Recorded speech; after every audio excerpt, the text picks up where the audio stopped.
Speaking of new drones, I mean, Romeo, I know the Matrice 300 was announced maybe a month or two ago.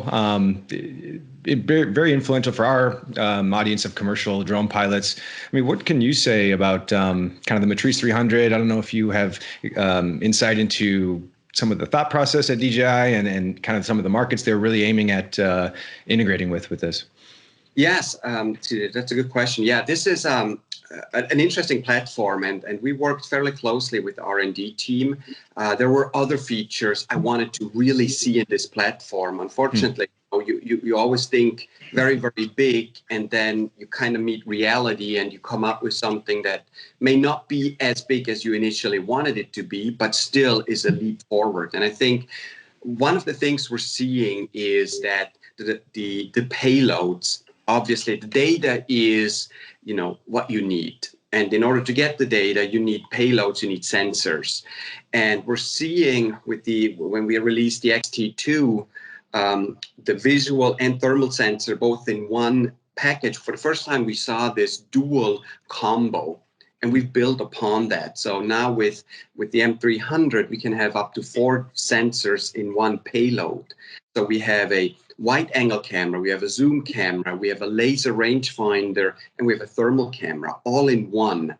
And that gives you tremendously helpful data points that you now can use to make your decision. And that was really the big focus, that we are adding additional components to it so that when you do a mission, you get more information that can allow you to make a decision based upon what you're seeing, what you're reading.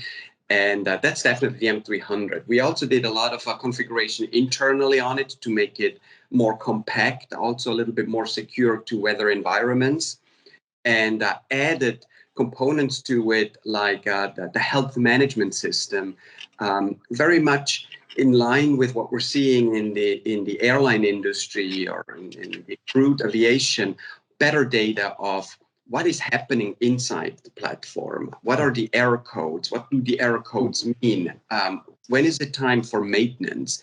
And what should the maintenance look like? Information like that to much more mimic the standards that come from the crewed aviation side.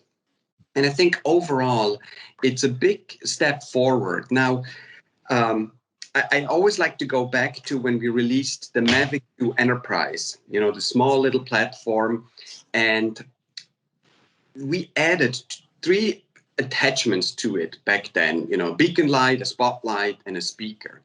And it was very fascinating to see the community react, the drone community react to that. And a lot of the comments were, well, DJI is running out of ideas. Now they're putting a speaker on a drone. And it was very fascinating because at the time, people didn't realize the power of a simple speaker or a simple spotlight on a drone. And so today, when we released a laser rangefinder, there was barely anyone that said, DJI is running out of ideas, because who needs a laser rangefinder? So I think in the future, we will see more of these sensors that are integrated and provide real-time data points that may let us do just better and faster decisions.